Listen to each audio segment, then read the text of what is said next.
にも朝まで書かれているわけで、そんなこと全然考えないで気持ちよく語ってましたわ。驚くことないわよ、エリス。聡明なミーヤ様なら途中まで読めば話の流れくらい簡単にわかるのよ。ルードビッヒも大概だが、アンヌの方もかなりの重症患者である。そう、それそんな感じですわ。Have you ever fallen in love with an anime? And I mean like really fall in love. I think like we can all say that there are certain anime that we like or love, but have you fallen in love with an anime? And you might say, well, Dom, what's the difference? If you love it, right? Or if you like it, right? And it's like, well, no. The difference is watching something like Attack on Titan, or Bleach, or insert other mainstream anime here. And the difference between liking, loving, and falling in love with an anime is the inherent replayability it's going to have in the future of you watching a show, okay? And that's what I mean. Like, for me, some of the anime I've fallen in love with on the spectrum of rating, right? On the spectrum of 1 to 10, if you were to sit there and review the show, most of these shows might be lower on that tier. Some of them, for me personally, is like Wiseman's Grandchild, The Ace Son, Knights and Magic, Spirit Chronicles, Assassin, the world's finest assassin. Thinking of things that have occurred more recently. If I think about things prior, I think of Real Life or Monthly Girls Nozaki-kun, or other. Trying to think of like other shows, like Code Geass. That's a main popular one that I fell in love with. I'm right now. I'm watching Saint's Magic Powers Omnipotent. I fell in love with that. Bookworm fell head over heels. The reason I'm starting this dialogue with that is I think by episode 2 now, I can see the writing on the wall, and I think I have fallen in love with Tearmoon Empire. Like, it's to that level where I can see myself, like, I already kind of want to rewatch it, episode 1 and 2, right? And secondarily, it's like, I'm like, okay, the moment this gets the dub, your boy's in once again. Even if it doesn't get dub, I'm going to rewatch it again. I could just see my future of like, okay, I'm going to go and rewatch this show along with all those other shows that I mentioned. Those are all in the wheelhouse of how I treat the shows I have fallen in love with. Is when I fall in love with the show, I go in and I realize that, and I watch it, and then I rewatch it, and then I rewatch the dub if it gets a dub.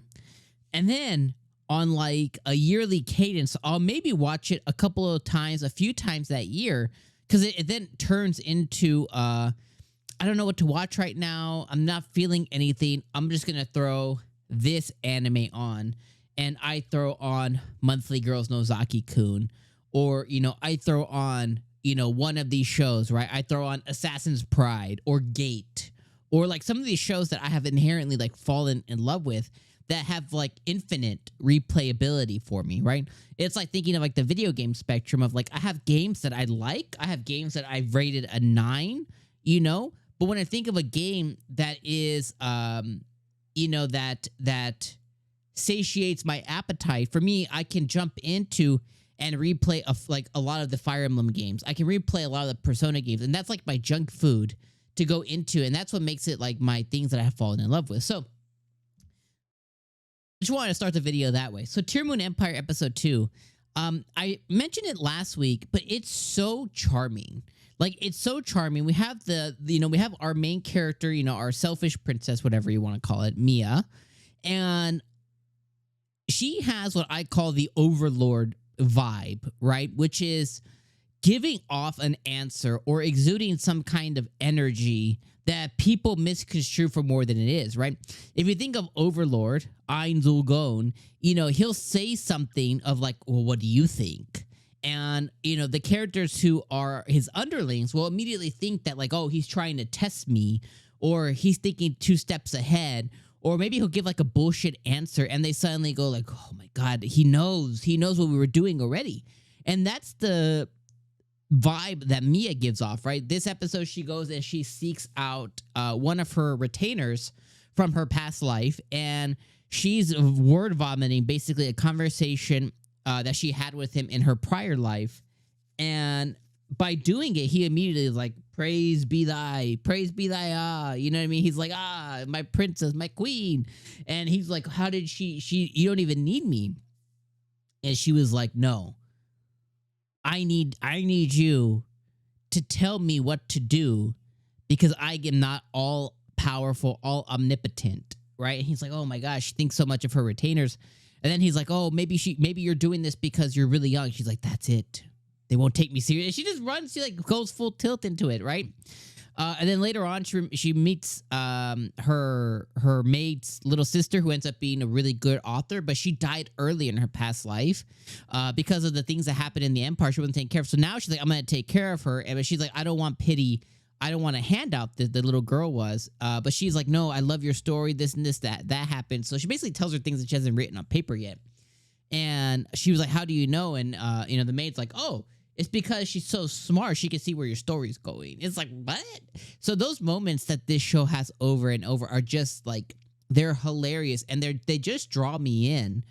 As somebody who watches a lot of anime, you could just see the separation of two anime, and they might be both nines, right? Like, if I look at this season of anime, maybe you're looking at Ragna Crimson or a Shangri-La Frontier or 100 Girlfriends or something. And let's say this and Tearmoon are both a 9.